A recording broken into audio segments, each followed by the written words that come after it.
صل على نبينا صل على محمد.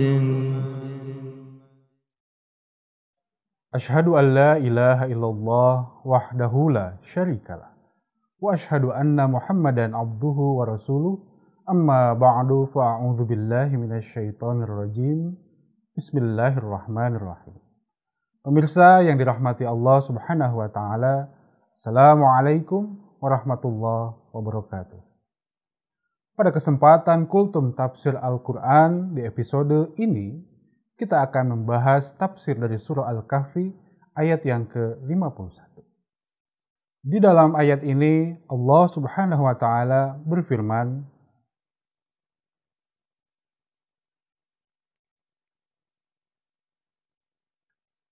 A'udzu billahi minasyaitonir rajim. Wa idz qulna lil malaikati isjudu li adama fasajadu illa iblis kana minal jinni wa fasaqa an amri rabbih afatattakhidunahu wa dzurriyyatahu awliya'a min duni wa hum lakum adu bi'salid dhalimina badala. Artinya, aku berlindung pada Allah dari godaan setan yang terkutuk, dan ingatlah ketika kami berfirman kepada para malaikat, sujudlah kepada Adam, maka bersujudlah mereka kecuali iblis. Ia adalah golongan dari jin, maka ia mendurhakai perintah Tuhannya. Apakah kamu hendak mengambil ia dan keturunannya sebagai sahabat selain aku? Padahal mereka itu musuh-musuhmu. Sangat buruklah pertukaran itu bagi orang-orang aniaya.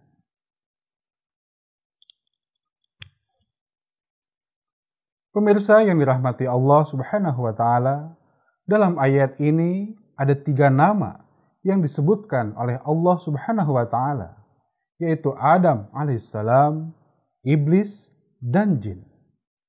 Adam alaihissalam yang disebutkan dalam ayat ini dan ayat-ayat lainnya dalam Al-Quran bukanlah tertuju kepada manusia yang pertama kali diciptakan oleh Allah Subhanahu wa taala di muka bumi.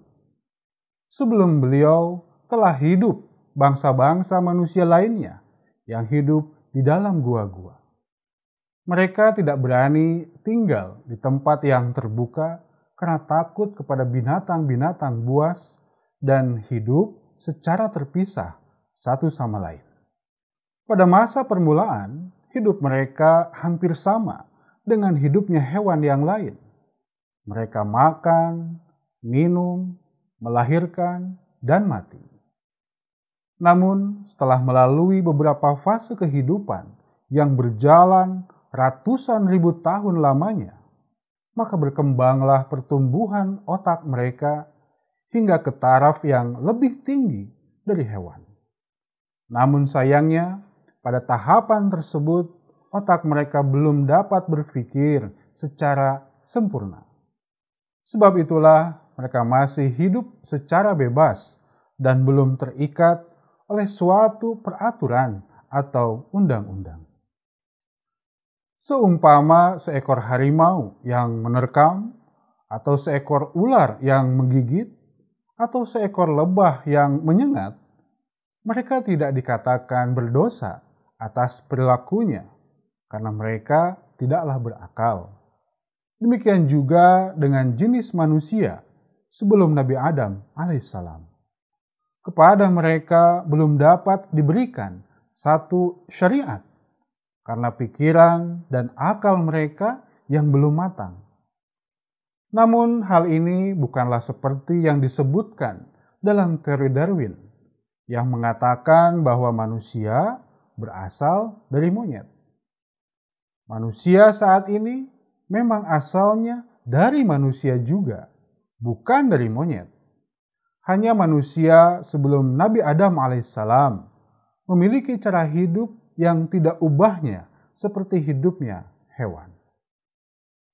Pemirsa yang dirahmati Allah Subhanahu wa Ta'ala, setelah mengalami beberapa tingkat evolusi dalam waktu yang sangat panjang, barulah manusia memasuki suatu fase yang mana kepada mereka dinilai sudah tepat waktunya untuk diturunkan suatu undang-undang atau syariat dari Allah Subhanahu wa Ta'ala. Dan di antara manusia yang dipandang sudah matang itulah, maka Nabi Adam alaihissalam telah dipilih sebagai orang yang paling cakap untuk menerima wahyu dari Allah Ta'ala dan memiliki tugas untuk kelanjutan perkembangan dunia dengan syariat dan undang-undang kehidupan.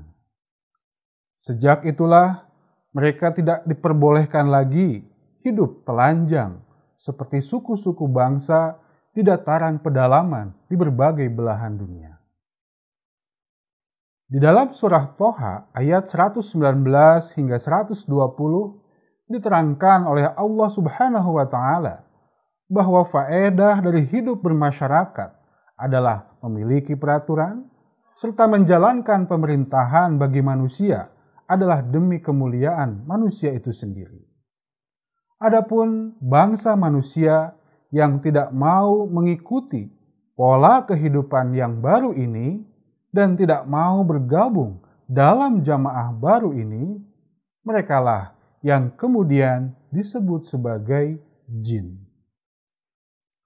Mereka tetap memilih untuk hidup terpisah dan tersembunyi di dalam gua-gua. Mereka tidak mau terikat oleh suatu peraturan dan undang-undang tertentu. Dan mereka pun tidak mau hidup bersama-sama, serta hidup bergotong royong.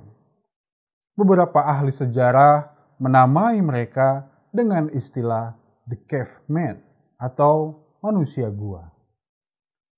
Pemirsa yang dirahmati Allah Subhanahu wa Ta'ala, dalam bahasa Arab, kata jin memiliki arti yang banyak. Di antaranya adalah tertuju pada orang-orang besar yang jarang nampak di khalayak ramai, atau bangsa-bangsa yang hidup tersembunyi di sebelah utara bumi dikarenakan iklim yang sangat dingin dan berkulit putih. Namun dalam perjalanannya, pemaknaan atas kata jin berubah menjadi sebuah makhluk khayalan ciptaan manusia sendiri yang kemudian ditakuti oleh orang awam.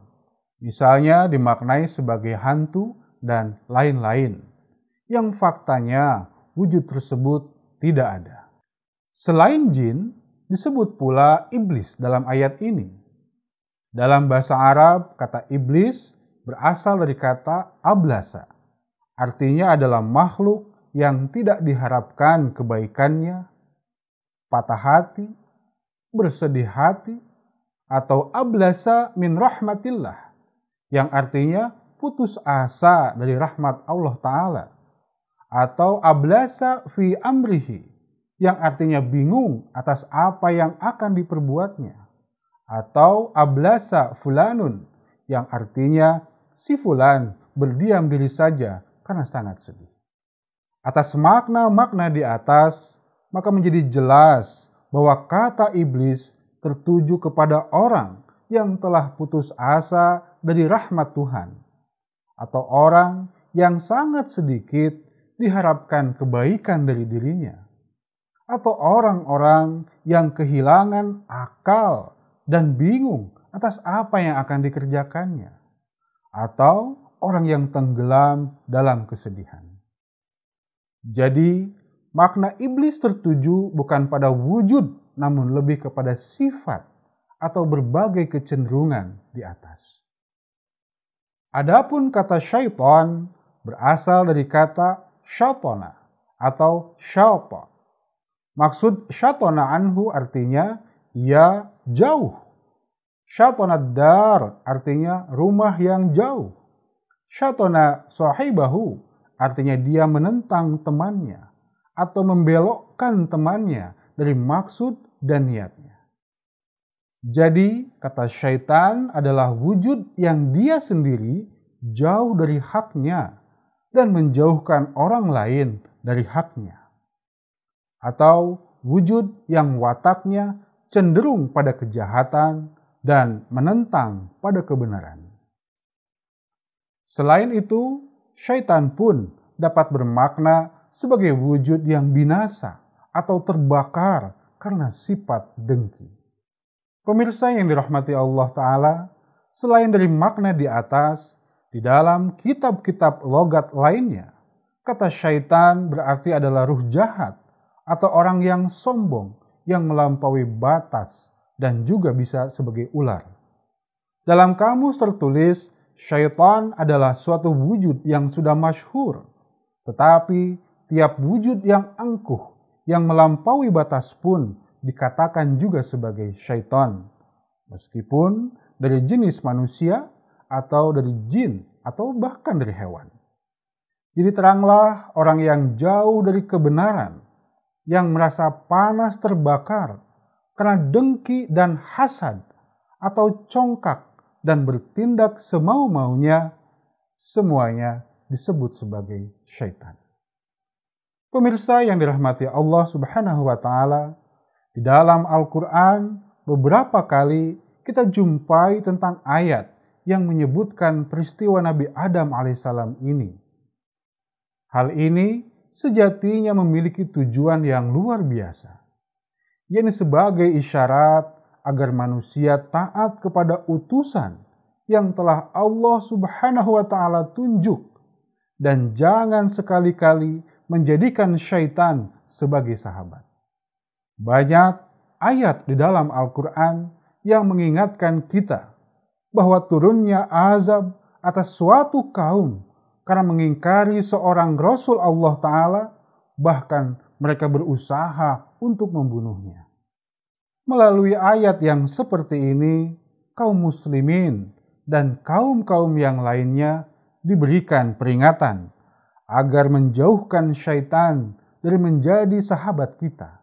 Berkaca dari peristiwa Nabi Adam alaihissalam yang sempat terkecoh oleh bujuk rayu syaitan, meski kemudian Nabi Adam alaihissalam segera bertaubat kepada Allah Subhanahu wa Ta'ala, dan setelah itu dan selamanya beliau menghindarkan diri beliau dari ajakan syaitan yang menyesatkan. Pemirsa yang dirahmati Allah Subhanahu wa Ta'ala, demikianlah kultum tafsir Al-Quran yang dapat saya sampaikan pada episode kali ini. Semoga dapat bermanfaat untuk kita sekalian. Amin. Wa akhiru da'wana alhamdulillahi rabbil alamin. Wassalamualaikum warahmatullahi wabarakatuh.